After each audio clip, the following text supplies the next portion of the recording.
네, 우리 함께 말씀을 보실 때에 마가복음 10장 17절부터 31절까지 말씀 저와 여러분 교독으로 보도록 하겠습니다. 마가복음 10장 17절 제가 먼저 읽습니다. 예수께서 길에 나가실새 한 사람이 달려와서 꿇어 앉아 묻자오되 선한 선생님이여 내가 무엇을 하여야 영생을 얻으리까? 예수께서 이르시되 내가 어찌하여 나를 선하다 일컫느냐 하나님 한 분 외에는 선한 이가 없느니라. 네가 계명을 안 하니 살인하지 말라, 간음하지 말라, 도둑질하지 말라, 거짓 증언하지 말라, 속여 빼앗지 말라, 네 부모를 공경하라 하였느니라. 그가 여짜오되 선생님이여 이것은 내가 어려서부터 다 지켰나이다. 예수께서 그를 보시고 사랑하사 이르시되 내게 아직도 한 가지 부족한 것이 있으니 가서 내게 있는 것을 다 팔아 가난한 자들에게 주라. 그리하면 하늘에서 보화가 내게 있으리라. 그리고 와서 나를 따르라 하시니 그 사람은 재물이 많은 고로 이 말씀으로 인하여 슬픈 기색을 띠고 근심하며 가니라. 예수께서 둘러보시고 제자들에게 이르시되 재물이 있는 자는 하나님의 나라에 들어가기가 심히 어렵도다 하시니 그 말씀에 놀라는지라. 예수께서 다시 대답하여 이르시되 얘들아 하나님의 나라가 들어가기가 얼마나 어려운지 낙타가 바늘기로 나가는 것이 부자가 하나님 나라에 들어가는 것보다 쉬우니라 하시니 제자들이 매우 놀라 서로 말하되 그런즉 누가 구원을 얻을 수 있는가 하니 예수께서 그들을 보시며 이르시되 사람으로서는 할 수 없으되 하나님으로는 그렇지 아니하니 하나님으로서는 다 하실 수 있느니라. 베드로가 여짜와 이르되 보소서 우리가 모든 것을 버리고 주를 따랐나이다. 예수께서 이르시되 내가 진실로 너희에게 이르노니 나와 복음을 위하여 집이나 형제나 자매나 어머니나 아버지나 자식이나 전토를 벌인 자는 현세에 있어 집과 형제와 자매와 어머니와 자식과 천토를 100배나 받되 박해를 겸하여 받고 내세에 영생을 받지 못할 자가 없느니라. 같이 읽습니다. 그러나 먼저 된 자로서 나중되고 나중된 자로서 먼저 될 자가 많으니라. 아멘. 네, 오늘 예수님을 따른다는 것의 의미라는 제목으로 본문을 가지고 함께 살펴보겠습니다. 잭 니콜슨과 모건 프리먼 이 두 배우가 이제 주연으로 나오는 버킷리스트라는 영화를 아마 여러분 아실 텐데 보신 분들도 많으실 텐데 참 인생 영화라고 할 수 있는 좋은 영화죠. 자수성가한 잭, 그는 백만장자이지만 이제 괴팍한 성격의 주변에 아무도 사람이 없는 참 불행한 사업가였습니다. 그가 이제 병이 고칠 수 없는 병이 들어서 어느 날 그의 이제 병실에 있는데 그 병실에 카터라는 이제 나이가 비슷한 한 사람이 이제 입원을 하게 됩니다. 카터는 가난하지만 평생을 참 성실하게 가족을 위해 헌신하며 살았던 그 정비사였습니다. 평생을 앞만 보고 달려왔다는 것과 또 인생의 그 끝이 얼마 남지 않았다는 것을 제외하고는 이 둘은 정말 티끌만큼도 공통점이 없는 그런 인생이었습니다. VIP들만 사용하는 이 병실에 병원 측 실수로 가난했던 이 카터가 입원을 하게 되고 부자였던 잭은 이 때문에 이제 더 날카로워지고 둘은 자주 다투곤 그렇게 했습니다. 그러던 어느 날 이제 의사로부터 잭이 시한부 선고를 받게 되는데 카터는 그런 잭에게 이제 무관심하고 그냥 그 상황을 무시하고 자기가 퇴원을 하면 나가서 이제 하고 싶은 그 버킷리스트 목록을 종이에 적어 내려갔습니다. 하지만 카터도 며칠 뒤 동일하게 시한부 선고를 받습니다. 절망감에 자신의 버킷리스트 목록을 적었던 그 종이를 막 구겨서 바닥에 내동댕이 치는데 잭이 그걸 다시 들어서 이제 카터에 대한 그걸 보다가 카터에 대한 연민이 이렇게 생기게 됩니다. 카터를 놀리고 시비 걸려고 그 구겨진 종이를 펴서 읽던 중에 잭의 이 마음에 카터와 함께 여행을 떠나고자 하는 그 엉뚱한 참 발상과 함께 삶의 열정이 다시 생겨나기 시작한 것입니다. 미운 정이 더 무섭다고 동병상련의 이제 그 마음이 느껴져서 카터의 버킷리스트에 적혀있던 그것들을 하나씩 좀 이루어주고 싶은, 함께 이루고 싶은 그런 마음이 든 것이죠. 결국 이제 이 잭이 카터를 설득합니다. 너가 버킷리스트를 제공하고 나는 가진 게 돈밖에 없으니까 돈을 제공하고, 그렇게 해서 우리가 함께 떠나보자 해서 이제 인생의 그 마지막 여행을 이 두 사람이 떠나게 되는데, 평생 해보지 못했던 하늘을 나는 스카이다이빙을부터 시작해서 이제 장엄한 광경 보기, 낯선 사람 도와주기, 눈물 날 때까지 실컷 웃기, 또 세렝게티에서 호랑이 사냥하기, 여러분 그런 거 안 해보셨지 않습니까? 또 타지마할, 또 이제 피라미드 이런 것들을 이제 가서 보기, 뭐 이런 버킷리스트를 하나씩 이루어가면서 이 두 사람의 우정이 더 이제 깊어갑니다. 영화에서 제가 이제 영화를 보면 참 인상 깊었던 그 장면이, 피라미드 위에서 이렇게 다른 피라미드가 이렇게 보이는 그 전경을 바라보다가 이 카터가 친구 백만장자 이 잭에게 들려준 한 이야기가 참 턱이나 인상이 깊었습니다. 고대 이집트인들이 죽어서, 물론 이거는 그냥 하나의 이야기지만, 그 영혼이 신 앞에 서게 될 때 신이 묻는 두 가지 질문이 있다는 것입니다. 첫째는 네가 인생의 기쁨을 찾았느냐, 인생을 그만큼 살다 왔는데 인생의 기쁨을 찾았느냐, 이 질문이고, 두 번째 질문은 너의 인생이 다른 사람들을 기쁘게 했느냐. 참 이게 하나의 이야기지만 매우 성경적인 그러한 질문이라고 할 수 있는 것이죠. 이 질문 앞에서 잭이 자신의 인생을 돌아봅니다. 악착같이 돈을 모으면 인생에 기쁨이 올 줄 알았는데 그 성공의 자리에 서보니 남는 것은 결국 그 딸과의 아픔, 딸이 떠나가 버렸거든요. 그런 아픔만, 깨어진 아픔만 남아 있었습니다. 돈이 인생에 기쁨을 줄 수 없다는 것을 뒤늦게 그가 깨달은 것이죠. 죽음을 앞두고 깨달은 것인데, 그래도 깨달았다는 것은 늦지 않았다는 것이죠. 그가 이제 여행에서 돌아와서 딸을 찾아갑니다. 딸에게 용서를 구하고 관계를 회복하고 그 남은 짧은 인생을 딸을 행복하게 해주기 위해서 살다가 그 삶을 살아보니까 그게 얼마나 행복한 삶이지, 왜 이 삶을 내가 진작 살지 못했을까, 그 기쁨을 맛보다가 이제 생을 마무리하게 됩니다. 오늘 읽은 이 본문에는 이 버킷리스트에 나오는 백만장자 잭과 아주 비슷한 한 사람이 소개됩니다. 결론부터 말하자면 그는 돈 때문에 자신이 원하는 그것을, 주님께 원하는 것을 얻기 위해 찾아왔지만 그것을 얻지 못하고 결국은 주님을 떠나가 버리는 그러한 안타까운 인생이었습니다. 성경에서 가장 슬픈 장면 중에 하나가 오늘 읽은 22절인데 제가 한번 다시 읽어보겠습니다. 22절입니다. 그 사람은 재물이 많은 고로 이 말씀으로 인하여 슬픈 기색을 띠고 근심하며 가니라. 복음서에서 자신의 문제를 가지고 주님 앞에 나왔던 사람들이 참 많습니다. 그러나 그들의 공통점은 대부분 자신의 문제를 해결받았다는 것입니다. 그리고 그 문제를 해결받았을 때 그들은 정말 기뻐하며 집으로 돌아갔든지 아니면 주님을 따라갔습니다. 그런데 오늘 이 사람은 슬픈 기색을 띠고 근심을 하며 주님을 떠나갔다, 이렇게 나옵니다. 아마 유일한 사람인 것 같습니다. 이 사람의 이야기가 사복음서의 요한복음을 제외하고 다 소개되는데, 그런데 그를 소개하는 것이 조금씩 다릅니다. 마태복음 19장에 보니까 이 사람을 재물 많은 청년이다, 이렇게 소개합니다. 또 누가복음 18장에는 부자 관리다고 소개를 합니다. 다 요약해보면 마태, 마가, 누가복음을 요약해볼 때 젊은 부자 관원, 이게 이제 이 사람을 지칭하는 하나의 표현이라고 할 수 있겠습니다. 젊고 재물이 많고 거기다가 높은 자리까지 올랐으니 그 시대나 오늘이나 누구나 다 부러워하는 인물이 바로 이 부자 관원이었습니다. 자, 이런 사람이 뭐가 부족할까 싶은데 17절을 보니까 그가 예수님께 달려와서 무릎 꿇었다, 이렇게 나옵니다. 조선시대 양반들처럼 유대인들도 지체 높은 사람들은 절대 뛰지 않았다고 합니다. 경고망동하게 보인다고 천천히 그냥 아무리 바빠도 걸어갔습니다.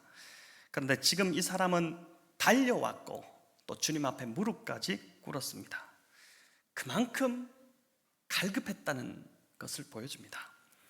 모든 것을 다 가지고 있고 젊기까지 하고 또 유능하기까지 한 사람이었지만 이 사람 안에 해결되지 않는 인생의 그 갈증이 있었다는 것입니다. 그리고 그것은 이어지는 그의 질문으로 볼 때 인생 본질에 대한 어떤 열망이었음을 보게 됩니다. 참 귀하죠. 우리는 이런 거 뭐 그런 거 생각하냐, 살기도 바쁘고 먹고 살기 바쁜데 이렇게 하면 자꾸 미루는데, 그는 그 모든 것을 다 가져보니까 이것이 아니다라는 것을 깨닫고 그 본질에 대한 갈망이 시작된 것입니다. 자, 이 젊은 부자 관원이 예수님께 물은 질문, 이제 10장 17절을 하반부에 나오는데, 선한 선생님이여 내가 무엇을 하여야 영생을 얻으리까? 그가 지금 자신의 영생에 대해 진지하게 고민하고 있다는 것이죠. 지금까지 주님의 가르침을 수없이 들었던 이 제자들도 한 번도 해보지 않았던 질문을 이 사람이 지금 나타나서 주님 앞에 던진 것입니다. 그러니까 주님이 참 이 사람이 관심이 가기 시작할 수밖에 없는 것이죠. 제자들은 어떻게 하면 주의 좌우편에 앉을 것인지 지극히 세상적인 것에 관심을 두고 있었는데, 이 사람은 진지하게 아주 영적인 본질에 대해서 지금 접근하고 있는 것이죠. 신앙적 공동체라면, 우리가 지금 신앙적 공동체를 이루고 있다면 이렇게 삶의 본질에 대해 질문하고 나누는 것에 진지할 필요가 있습니다. 어떤 사람들은 이런 본질적 질문만 나오면 굉장히 따분하게 생각하고 또 말을 돌리기도 합니다. 또 이런 영적인 나눔이 참 부담스러운지 이제 심지어 그 분위기를 막 흐트리기도 합니다. 영적인 것에 눈이 열리지 않아서 그럴 수도 있고, 또 영적인 것보다 세상적인 것에 더 관심이 있기 때문에 아마 그럴 수도 있을 것 같습니다. 이 젊은 부자 청년의 질문에 주님은 먼저 18절에서 이렇게 말씀하시죠. 내가 어찌 나를 선하다 일컫느냐? 하나님 한 분 외에는 선한 이가 없느니라, 이렇게 말씀합니다. 자, 여러분, 주님의 이 대답은 마치 주님이 선하지 않다고 하는 것처럼 들리기도 하고, 또 예수님 스스로가 당신 안에 있는 하나님의 그 온전하신 신성을 부인하는 것처럼 들리기도 합니다. 그래서 이 주님의 질문은 이렇게 좀 바꾸어 보면 이해가 쉬워집니다. 내가 어떤 의미에서 나를 선하다고 하느냐? 그러니까 네가 나를 선하다고 하는데 도대체 너가 뭘 보고 나를 선하다고 하느냐? 이렇게 질문하신 것이죠. 그러니까 부자 청년이 가지고 있던 선의 개념, 그 개념이 뭔가 문제가 있다는 것을 주님이 지금 지적해 하시고자 주님이 되물으신 것입니다. 본문의 문맥으로 볼 때 부자 청년이 생각한 선, 그 선은 돈을 많이 벌어서 좋은 일에 쓰는 것, 그게 이제 선이라고 생각했던 것 같습니다. 이런 기준으로 볼 때 예수님은 그의 눈에 더없이 선한 분이셨죠.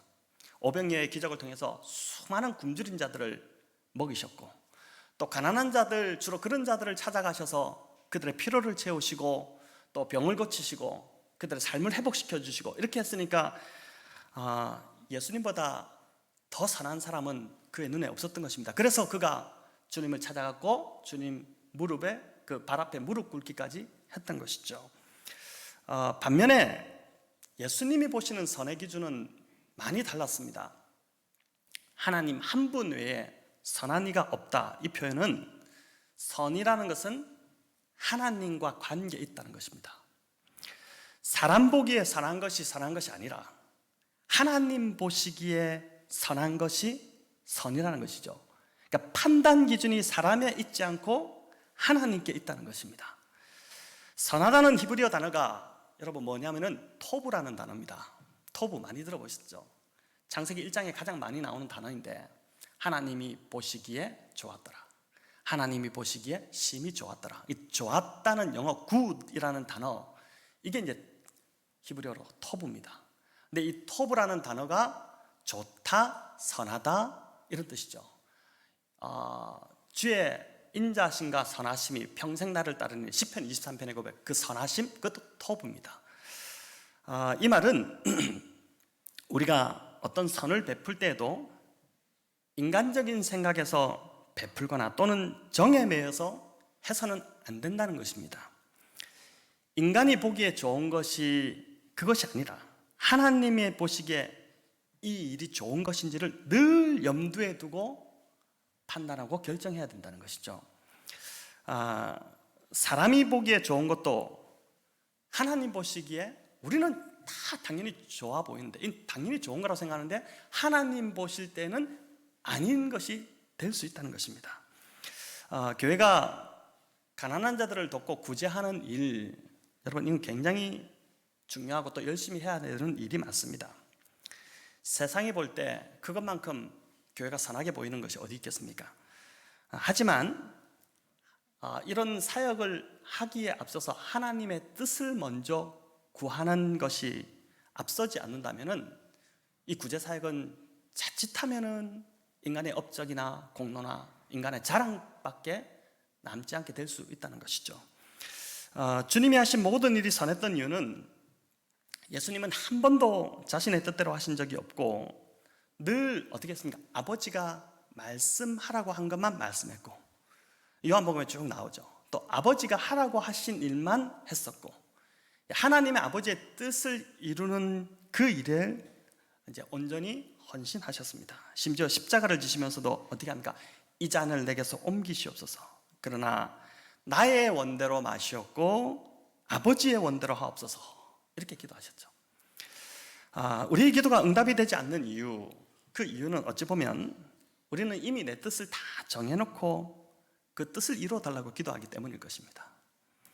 하나님의 뜻이 선이고, 하나님의 뜻이 선이 아니고, 하나님의 뜻이 선인데 그게 선이 아니고 내 뜻이 선이라고 우기면서 막 그 뜻을 이루어달라고 기도하니까 그 기도가 응답될 수 없는 것이죠. 하나님께서 우리를 반드시 선으로 인도하신다는 믿음이 있으면 어떻게 됩니까? 내 뜻을 내려놓기가 쉬워집니다. 우리가 하나님에 대한 신뢰와 믿음이 없기 때문에 내려놓지 못하고 포기하지 못하고 계속 붙들고 있는 것이죠. 또 개인적인 욕망이 강할 때 내려놓지 못하기도 합니다. 우리가 조금 이따 살펴보겠지만 이 부자 청년도 바로 오늘 이 문제에 걸려 있었다고 할 수 있습니다. 주님은 이어서 19절에서 10계명의 계명들을 말씀하십니다. 살인하지 말라, 간음하지 말라, 도둑질하지 말라, 거짓 증언하지 말라, 속여 빼앗지 말라, 또 내 이웃, 내 부모를 공경하라, 이런 계명들인데, 자 여기 보시면은 예수님께서 제시하시는 이 영생을 얻는 길, 영생을 어떻게 얻겠습니까? 하니까 이 계명들을 제시하시는데 이 길이 새로운 길이 아니라 이미 모세를 통해서 하나님께서 주셨던 길입니다. 예수님이 자신의 어떤 뜻을 이야기한 것이 아니라 하나님 아버지의 뜻을 그대로 지금 이야기 전해주고 있는 것이죠. 하나님 주신 율법의 계명을 잘 지키라, 그러면 영생을 얻을 것이다, 이렇게 주님이 말씀하셨는데, 여러분 자 이 말씀을 들으면서 좀 머리가 빠르신 분들은 퍼뜩 이 뭔가 주님의 말씀에 오류가 있다는 것을 아마 느끼실 것인데, 구원은 믿음으로 받는 것인데 어떻게 주님이 여기서 율법을 잘 지키면 영생을 얻는다고 하시는 것일까요? 여러분, 그런데 성경이 말하는 바른 믿음, 이것은 어떤 믿음이냐면 말뿐인 믿음이 아니라 반드시 믿음의 행위가 따라오는 믿음입니다. 그렇죠?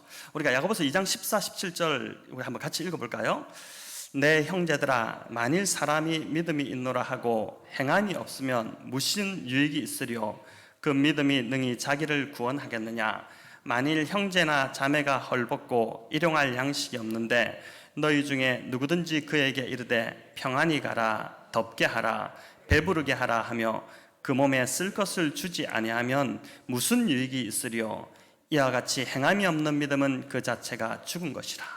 아멘. 자, 말로만 평안히 가라, 덥게 하라, 배부르게 하라, 이렇게 말만 하면서 실제로 내가 갖고 있는 것이 아까워서 그 사람의 피로를 채우지 않는다면은 그건 죽은 믿음이라는 것이죠.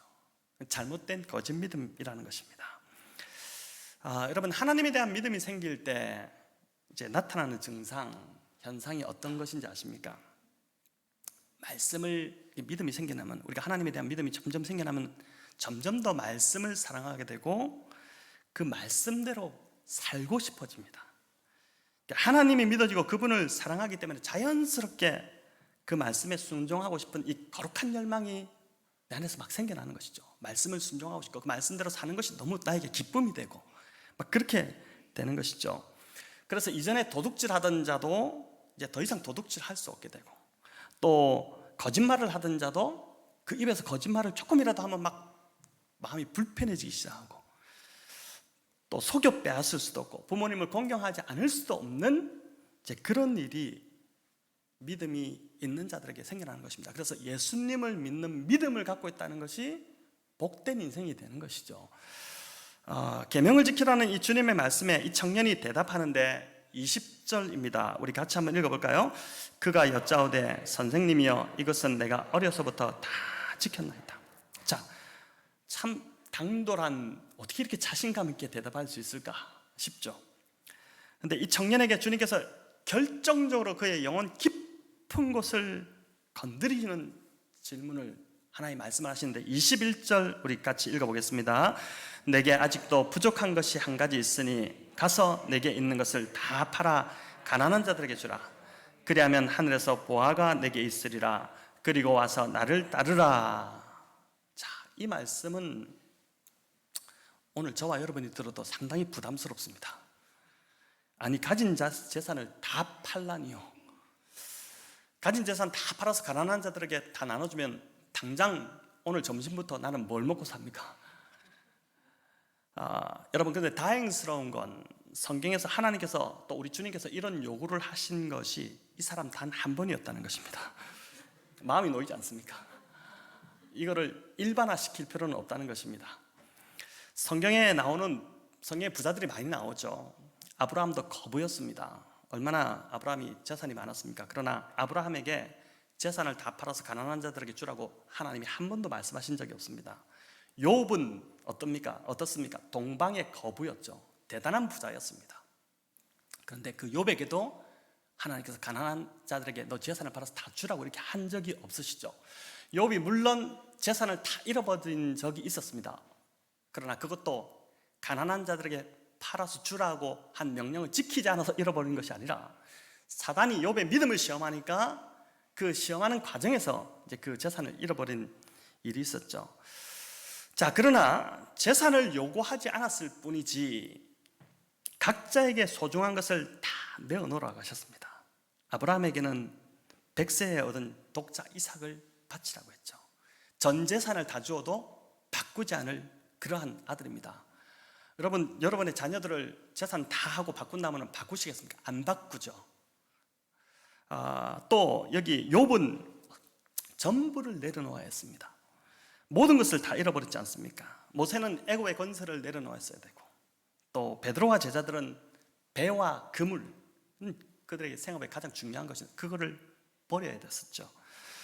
이 모든 것은 어떻게 보면 이들이 생명과 같이 참 소중히 여기던 것들이었고 삶의 의미를 두고 있었던 것들입니다. 지금 주님이 이 부자 청년에게 가진 것을 다 팔아 가난한 자들에게 주라고 하신 것을 보면 이 부자 청년에게는 그가 가진 이 재물이 그가 생명처럼 소중히 여기는 것이었다는 것이고, 또 곧 그의 삶의 의미였다는 것입니다. 다른 것은 내가 다 포기할 수 있는데 이것만은 제발 건드리지 마세요.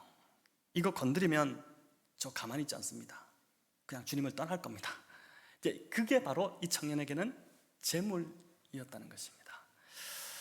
이 부자 청년을 보면서 우리도 겉으로, 제가 이 본문을 이렇게 묵상하다 보니까 우리도 충분히 겉으로 사람들과 주님 앞에서 그럴싸하게 보일 수 있겠다 싶었습니다. 대단히 믿음이 좋은 것처럼, 영적인 것처럼 보일 수 있다는 것입니다. 계명을 다 지켰다고는 이 청년처럼 교회 일도 열심히 하고 헌금 생활도 잘하고 각종 신앙훈련에 빠지지 않고 다 참여하고 예배 다 참여하고 이렇게 하면은 제가 다 지켰습니다. 굉장히 신앙이 좋은 것처럼 보이고 할 말이 있고 그렇지 않습니까? 스스로도 이제 착각하는 것이죠. 그러나 어떤 한 부분에서 반드시 우리 내면의 깊은 곳에 사람들은 알지 못하는데 하나님이 아시는 그 깊은 곳에 하나의 건드리지 못하는 영역이 있다는 것입니다. 그 영역이 바로 예수님이 구세주가 아니라 내가 의지하는 그것이 구세주라는 것이죠. 여러분, 그렇게 될 때 예수님은 내 삶의 전부가 아니라 그냥 한 부분에 그친다는 것입니다. 그것을 포기하라고 하면 이 청년처럼 슬픈 기색을 띠고 근심하며 주님을 떠나가게 된다는 것이죠.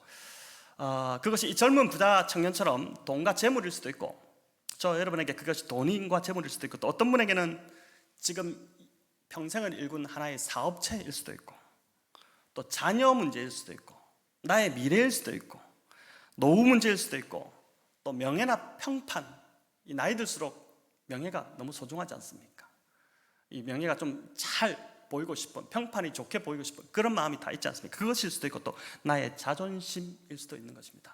중요한 것은 하나님처럼 생각하고 의지하는 것, 그것이 내 안에 있다면은 그걸 내려놓아야지 주님을 따를 수 있다는 것을 오늘 이 본문이 우리에게 보여주고 있는 것입니다.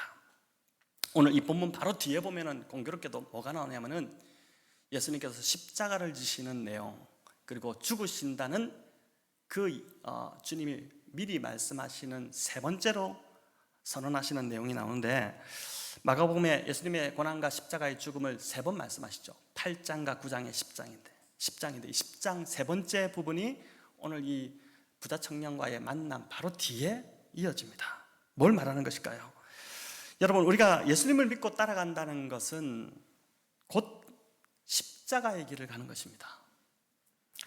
베드로와 제자들 어떻게 생각했습니까? 예수님을 따라가면 예수님의 이 등을 업고 세상에 한몫 챙기게 될 것이고, 높은 자리에 얻게 될 것이고, 성공과 출세가 보장될 것이고, 주님 때문에 이렇게 될 것이다. 그것 때문에 주님을 믿었지 않습니까? 그렇게 따라갔죠. 우리가 참 모르고 믿었을지 몰라도 이제 예수 믿는 것이 참 보면 신기합니다. 은혜로 어떻게 해가지고 우여곡절로 예수를 믿게 되는데, 그때 처음 믿을 때는 너무너무 행복하고 기쁘고 좋지만은 점점 신앙생활이 깊어질수록 어떻습니까? 주님을 따르는 것이 정말 쉽지 않구나, 진짜 십자가의 길이구나, 이걸 이제 점점 깨달아지는데, 여러분, 이 길이 십자가의 길이고 내가 죽는 길이라는 것이죠. 자신을 부인하지 않고서는 갈 수 없는 길입니다. 그래서 바울이 뭐라고 합니까? 나는 날마다 죽노라. 이 고백을 바울이 했지 않습니까? 주님 제대로 믿고 주님 따라가려면 이전처럼 살 수 없다는 것입니다. 날마다 내 성질 십자가에 못 박여 죽여야 하고, 내 욕망, 내 야망, 내 미래, 이런 것들을 부인해야 갈 수 있는 길입니다. 하지만은 이 길 끝에 뭐가 있습니까? 영생이 우리를 기다리고 있다는 것이죠.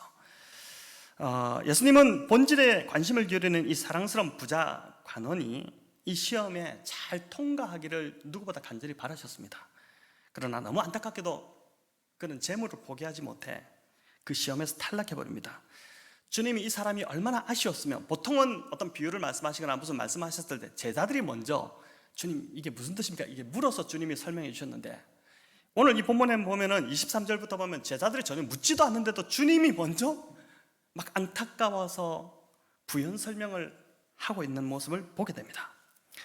낙타가 바늘귀로 들어가는 것이 부자가 하나님 나라에 들어가는 것보다 훨씬 쉽다. 이 말은 부자는 하나님 나라에 절대 들어갈 수 없다는, 불가능하다는 소리죠. 우리 중에는 이 정도 부자는 없을 것 같습니다. 근데 이제 부자의 기준도 참 애매한데 어디까지가 돼야지 부자인가?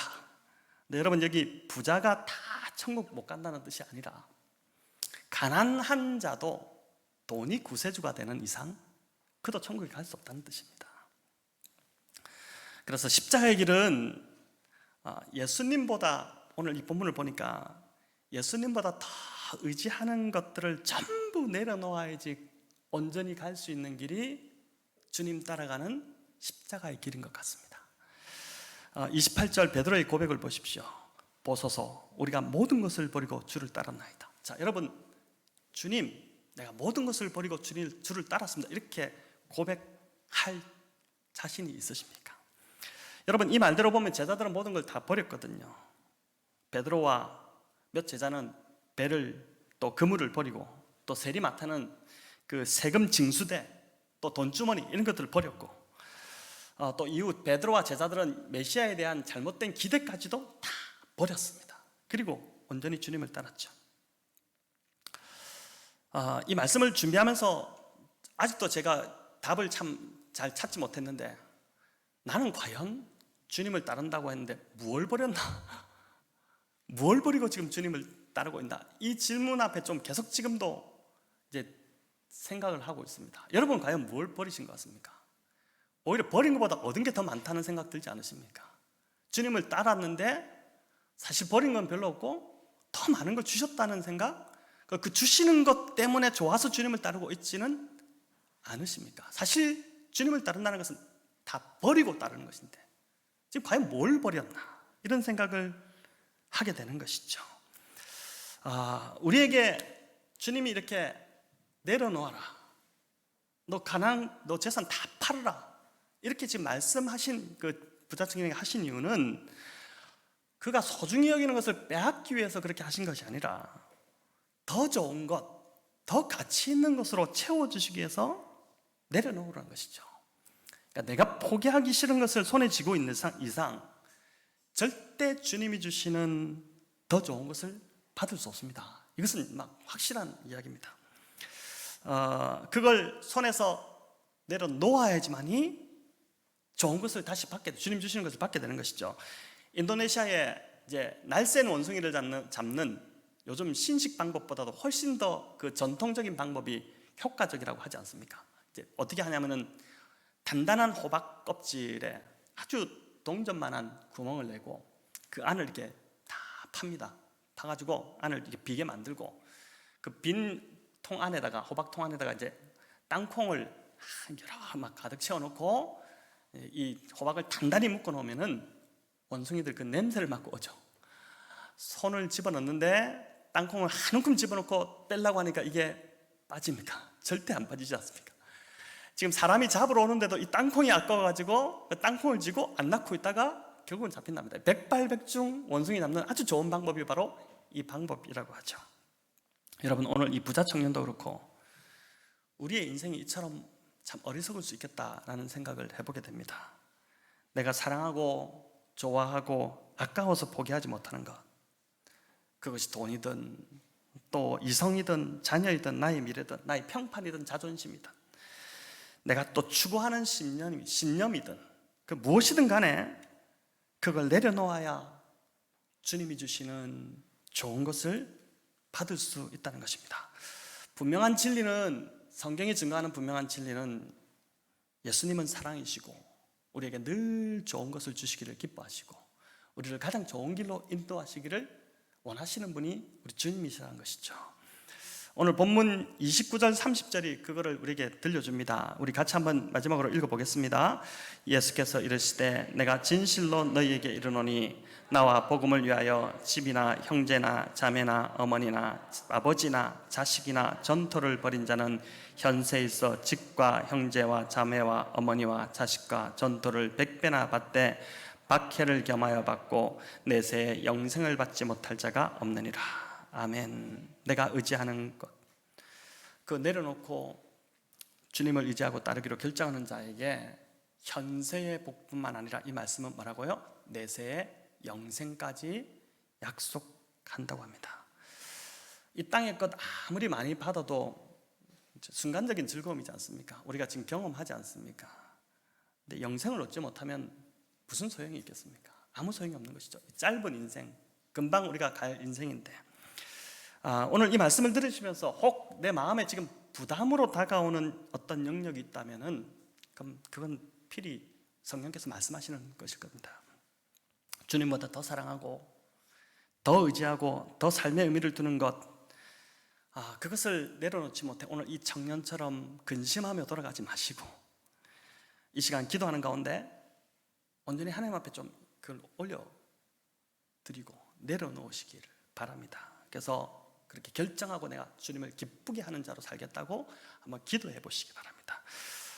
팀 켈러 목사님이 이 본문을 이제 주해한 그 통찰이 참 재미있어서 이렇게 좀 말씀드리려고 하는데, 이 부자 청년을 만났을 때 예수님이 한 32살 정도 되었을 것으로 이렇게 봅니다.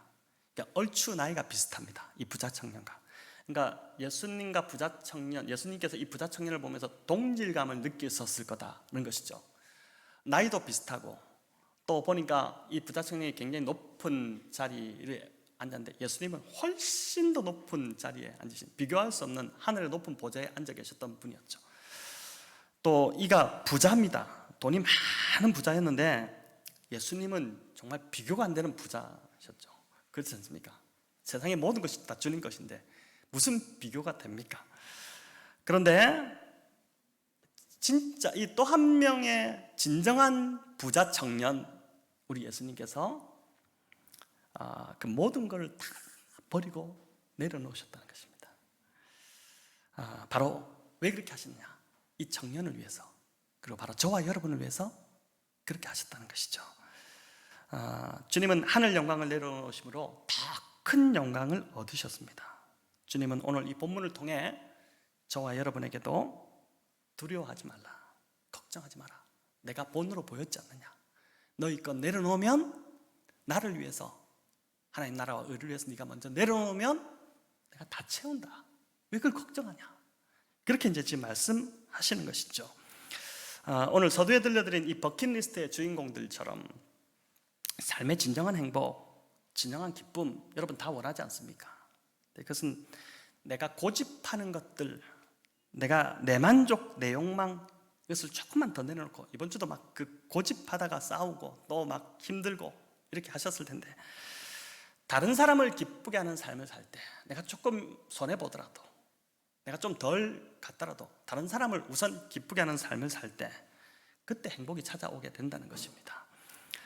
돈에 대해서도 어떻게 하면 돈을 벌까, 이 고민이 아니라 어떻게 하면 이 돈을 좀 나눌까, 참 좋은 고민이지 않습니까? 이 고민을 할 때 돈에 대한 태도가 우리가 바뀔 수 있다는 것이죠. 돈에 묶이지 않게 되고 더 이상 돈에 대해서 바른 태도를 가지고 자유로워질 수 있다는 것입니다. 하나님께서 이런 행복과 기쁨을 이번 한 주도 저와 여러분에게 가득 부어주시기를 우리 주님의 이름으로 축원합니다.